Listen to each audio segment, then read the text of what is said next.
Salut à tous, j'espère que vous allez bien.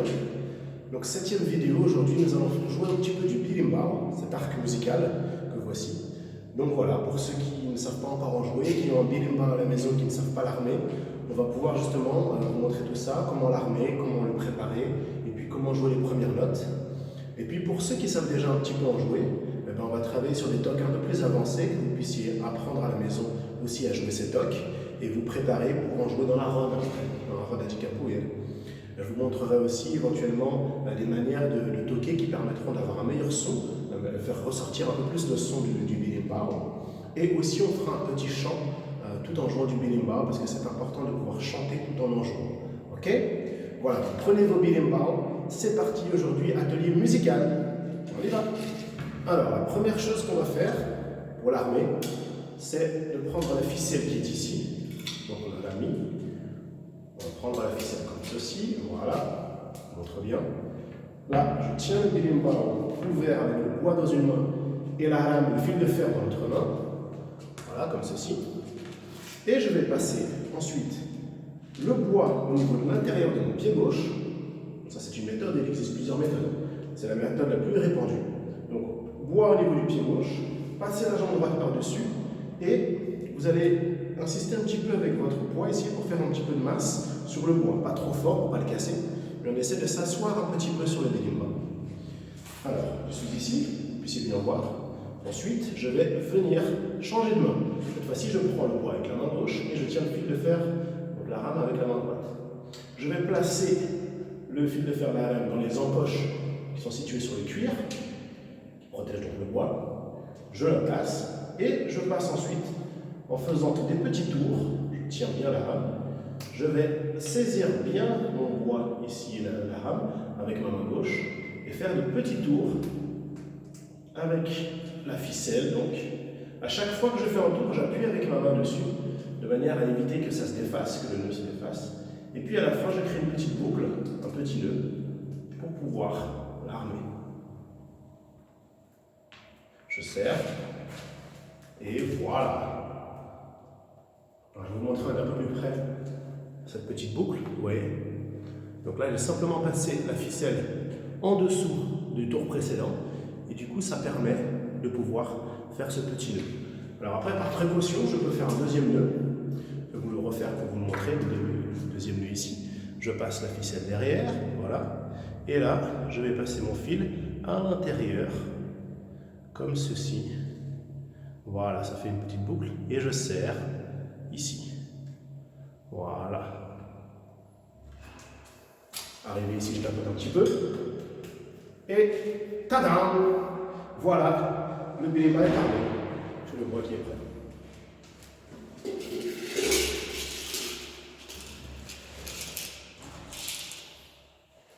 Ensuite, je récupère la calebasse, donc, pour ma caisse de résonance. Je la prends ici au niveau de la ficelle.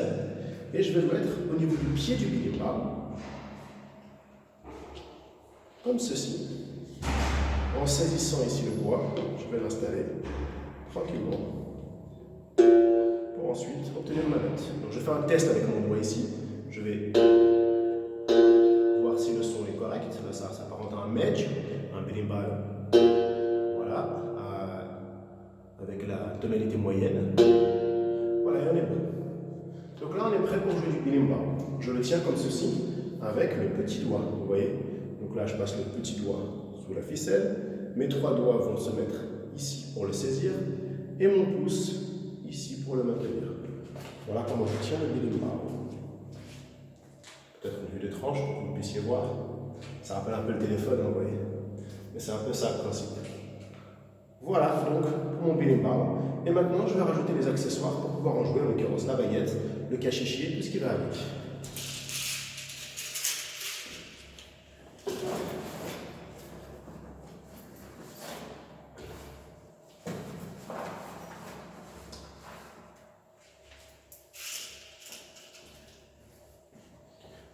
Voilà, donc je me suis muni de ma baguette, ici, de mon cachichi que je vais mettre sur mes deux doigts du milieu, donc le majeur et l'annulaire, et je tiens comme ça.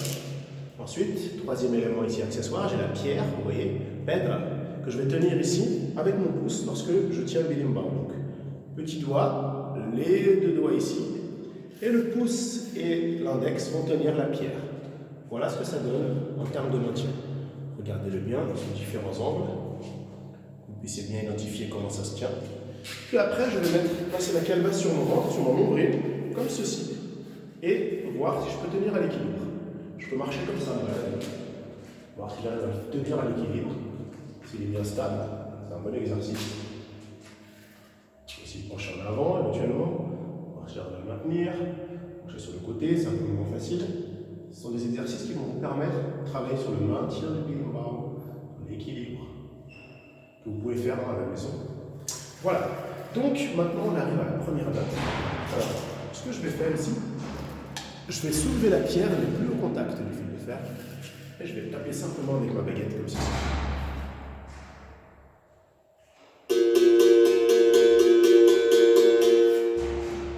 Je tapote avec la baguette. Aussi d'avoir un coup contre le ventre, c'est plus stable. Mais le son est plus étouffé à ce moment-là.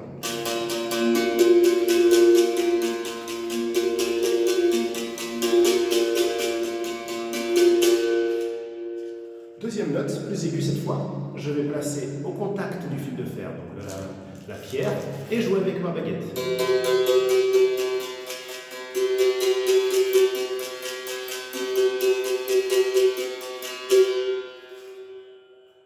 Voici les deux notes de base donc avec notre berimbau. Après, il y a aussi une note que l'on fait intermédiaire et qui permet de faire les tocs, donc les différentes partitions que l'on joue au berimbau. Elle s'appelle chiad. Nous, en français, on l'appelle grésille. Donc là, cette fois-ci, il faut déposer délicatement la pierre sur la lame, sur le fil de fer, mais ne pas appuyer. À ce moment-là, la pierre va rebondir à chaque fois qu'on va taper sur la baguette. La pierre va vibrer et rebondir sur le fil de fer. Ça donne ceci.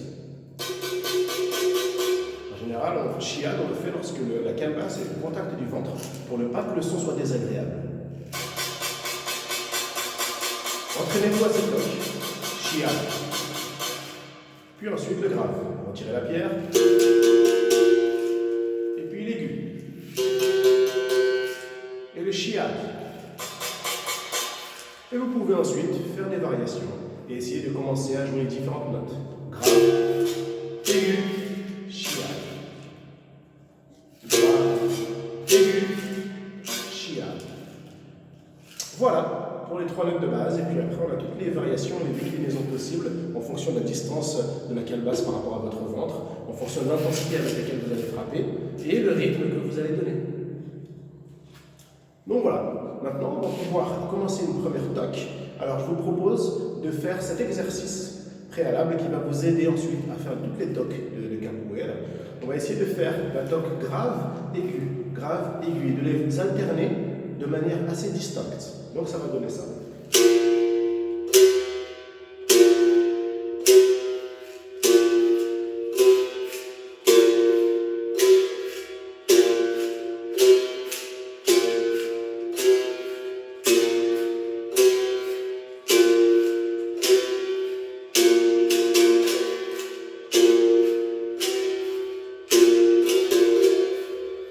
Voilà un exercice qui vous permet de mieux maîtriser les toques graves et aiguës.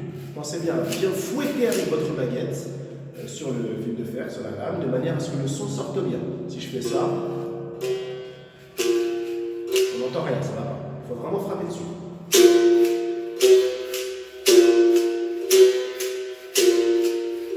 Un mouvement du poignet et un mouvement du bras qui accompagnent, de manière à pouvoir avoir une toque bien distincte et bien spécifique, qu'on entende bien le son.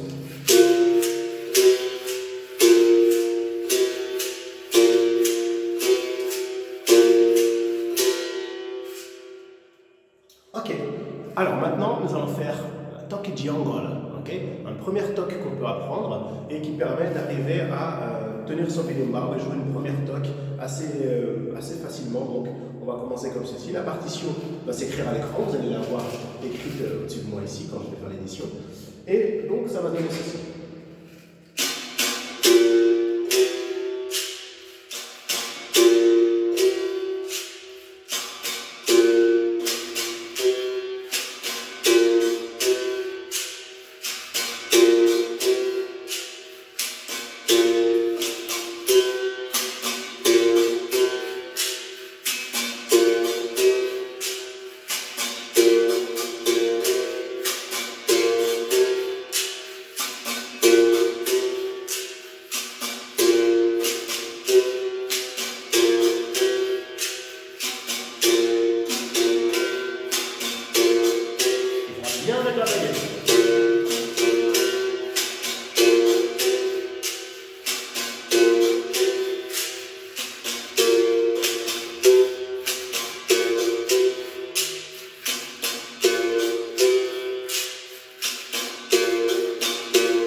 Voilà pour la toque diangole. Donc vous avez deux chiads, un grave, vous revenez avec la calebasse du ventre et la pierre sur la lame, et le dernier c'est aigu. Vous avez aussi possibilité de faire un son du cachichi intermédiaire. C'est pas obligatoire.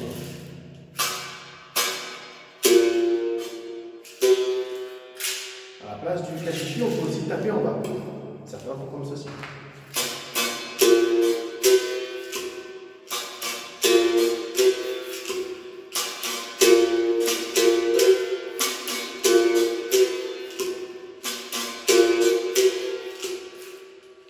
Voilà pour toque diangole. On va passer à une deuxième toque qu'on joue dans notre école, qui s'appelle cette fois toque di benguel. Okay, donc on écoute, on regarde bien.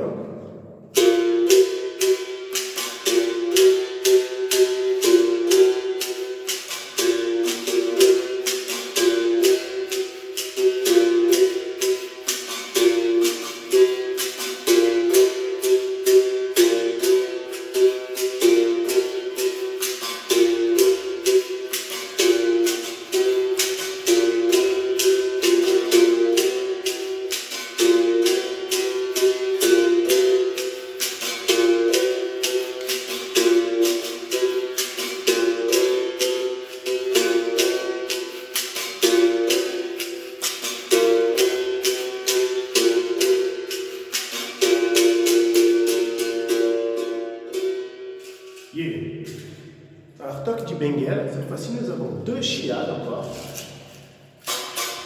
un grave, sans reposer la calebasse, on a deux aigus. Et on reprend.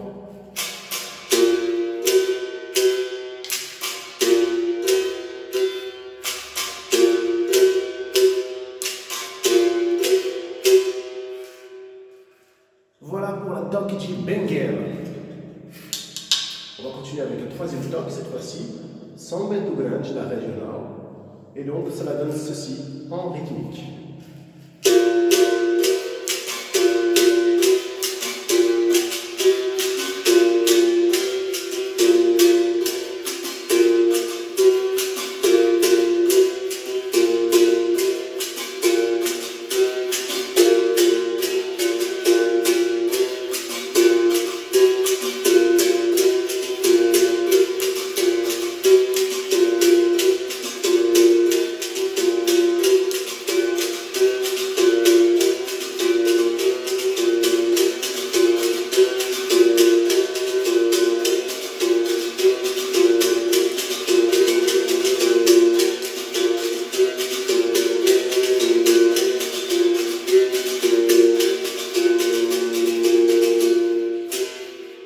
Super, donc écoutez bien pour ici comment on appelle ça, la définition du toque de Samba do Grande, ok.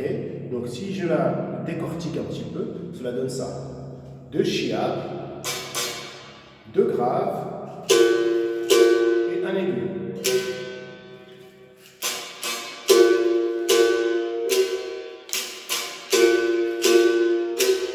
Attention à ne pas confondre, hein. La benguela tout à l'heure c'était deux chiads, un grave et deux aigus. Cette fois-ci, deux chiads, deux graves et un aigu. Deux graves. On va s'en mettre dedans. Ok?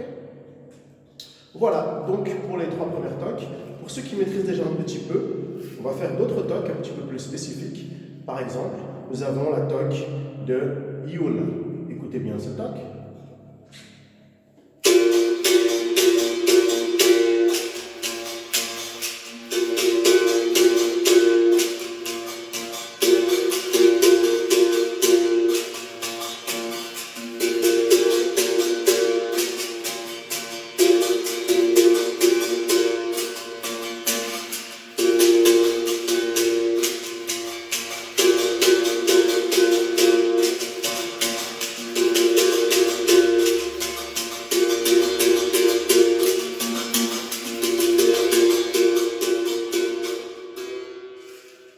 Voilà pour toque di Yule. Bon, décomposer, c'est pas évident, mais on va le faire ensemble. Écoutez bien, donc, au début, un grave, reposer et déposer la pierre. deuxième grave, pareil, je repose la pierre, troisième, quatrième et cinquième. Donc il y en a 5 d'affilée. Première partie pour le duo. Deuxième partie ici, intervalle avec la cale basse qui reste maintenue contre le ventre et ici une note qu'on va jouer, donc chiad, 2 graves, déposer la pierre, grave et redéposer la pierre. Ce qui donne.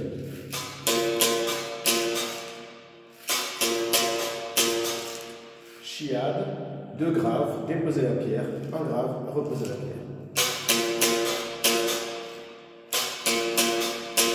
Donc ça c'est l'intervalle. Les premiers sont 1, 2, 3, 4, 5, puis on revient sur cet intervalle, ça donne ça.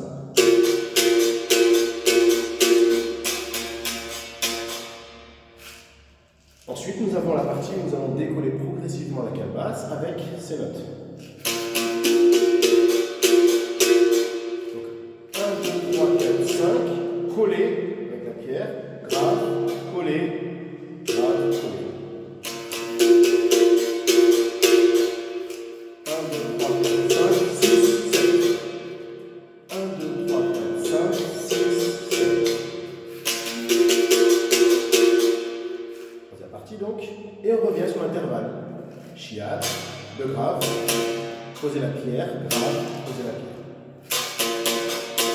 Et en fait, on va alterner à chaque fois. Donc 1, 2, 3, 4, 5, l'intervalle. Ensuite, on fait ressortir la cale basse, intervalle, et on revient. À chaque fois, on remplit. Donc ça donne ça.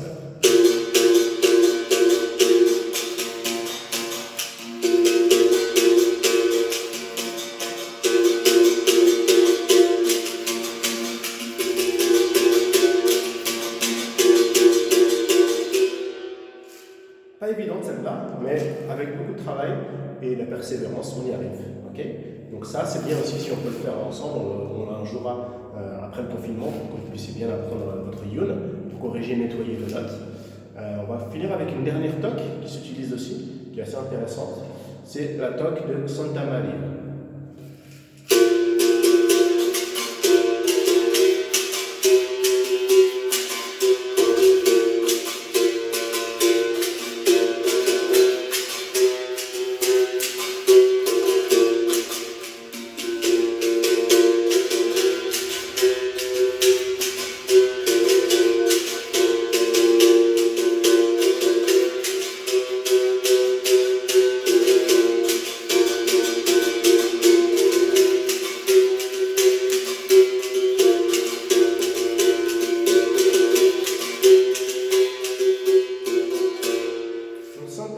Nous avons pas mal de graves, puis après une interlude, pas mal d'aigus, une interlude. Ça donne ça. 1, 2, 3, 4. 1, 2, 3, 4. 1, 2, 3, 4. 1, 2, 3, 4. Et à chaque fois, on a 2 chias de milieu. On a fait 2.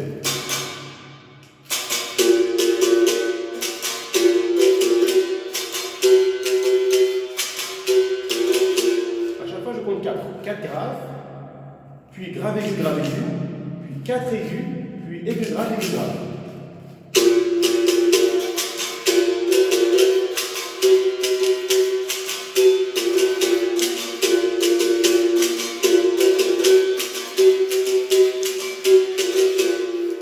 Puis après, bien sûr, vous avez les variations. Donc, là, je vais jouer un petit peu de bilimba de manière complètement libre, en revenant sur certaines topes, en changeant un petit peu et en ajoutant des variations. Donc c'est un petit peu un freestyle de bilimba.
Voilà pour le Bilimba, donc pour la séance du jour. Donc n'hésitez pas à replay, à revoir un petit peu comment on en joue, comment on la tient, comment on tient le Bilimba, c'est important. Tout ça, ok, ce sont des exercices qu'on a besoin de travailler régulièrement parce qu'au niveau du petit doigt, vous voyez, il faut le renforcer. Donc une recommandation qu'on peut donner, c'est ici, quand vous allez faire des courses, hein, par exemple, vous avez votre dérogation, vous allez prendre votre lèvre pour aller faire les courses, hein, vous pensez bien faire ça, faites attention à respecter les distances entre vous. Et quand vous allez prendre, je ne sais pas moi, votre sac ou quelque chose, vous le prenez avec le petit doigt comme ça, et de l'autre côté, vous le prenez avec votre main. Et comme ça, vous rentrez chez vous avec le sac tenu dans le petit doigt, peut-être, on va dire, 1 kg, 2 kg, pas trop de choses dans votre sac. Mais à force de tenir vos courses avec votre petit doigt comme ça, eh bien, vous allez vous habituer et ce sera plus facile pour vous ensuite de jouer du bilimba. Ok? Voilà. Donc c'est une suggestion, tenir ses courses avec son petit doigt, okay, de manière à pouvoir se familiariser, s'éduquer et ensuite plus facilement tenir son bilimba parce qu'au départ, c'est pas facile. Voilà pour le bilimba. Donc je vous souhaite à tous un très bon dimanche. Okay, cette vidéo doit sortir dimanche 22 mars. Voilà, donc on reste confiné, on reste toujours motivé. Et puis chaque jour une vidéo pour vous permettre de bosser un aspect de la capoeira à la maison. Okay, que vous soyez chez vous, vous soyez peut-être même à l'étranger. Vous pouvez suivre les vidéos. N'hésitez pas voilà, à me dire ce que vous en pensez, à suggérer du contenu. Okay, pour les instruments, j'avais une requête spécifique. Donc c'est pour ça que ça m'est venu à l'idée de faire cette vidéo, pour vous permettre justement de travailler ça. Et puis voilà, on aura d'autres sujets qui vont arriver prochainement à l'équilibre, un travail sur l'équilibre sur les mains, les éducatifs pour tenir en équilibre ou des versions plus élaborées. Voilà, donc stay safe, restez à la maison, motivés, on garde le moral, et puis on se revoit bientôt pour une prochaine série de vidéos. À très bientôt!